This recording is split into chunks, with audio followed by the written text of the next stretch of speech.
حاضر میں لیا میں کل پاکستان مشاہدہ کے آغاز کا سیرا انہیں کے ساتھ جاتا ہے۔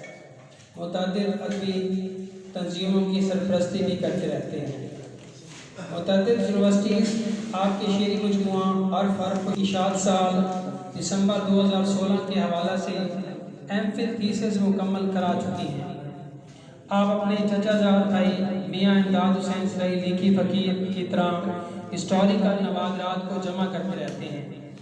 ان کے میوزیم میں سکندر اعظم دور سے قبل کے سکے، مورتیاں و دیگر قیمتی نوادرات موجود ہیں۔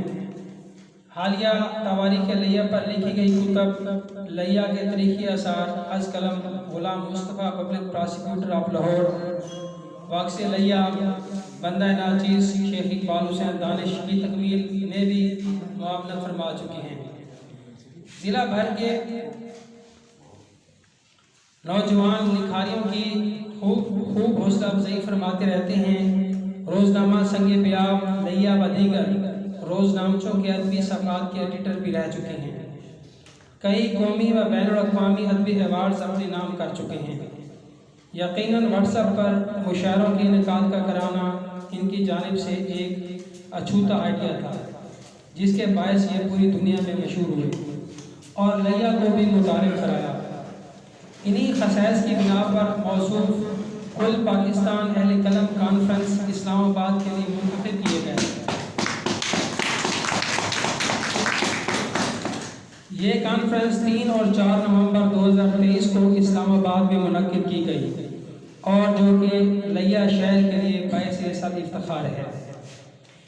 اسی دوران میں ڈاکٹر سعدیہ کمال چیئرپرسن سرائکی ادبی اکیڈمی اسلام آباد و آغا نور محمد پٹھان سابق ڈپٹی ڈائریکٹر اکادمی ادبیات اسلام آباد و دیگر کی جانب سے اسلام آباد میں میاں شمشاد حسین سرئی صاحب کے اعزاز میں تقاریب کا بھی اہتمام کیا گیا، جو کہ ہمارے لیے باعث فخر ہے۔ آج کل کی کرکٹ اصطلاح میں ان کی شخصیت کا خلاصہ کچھ اس انداز سے پیش کروں گا کہ میاں شمشاد حسین سرائی ایسے آل راؤنڈر ہیں جو وکٹ کے چاروں جانب کمپیئرنگ، نثر نگاری، تحقیق، درس و تدریس کے اسٹروک نہایت دھیمے انداز سے کھیلتے ہیں اور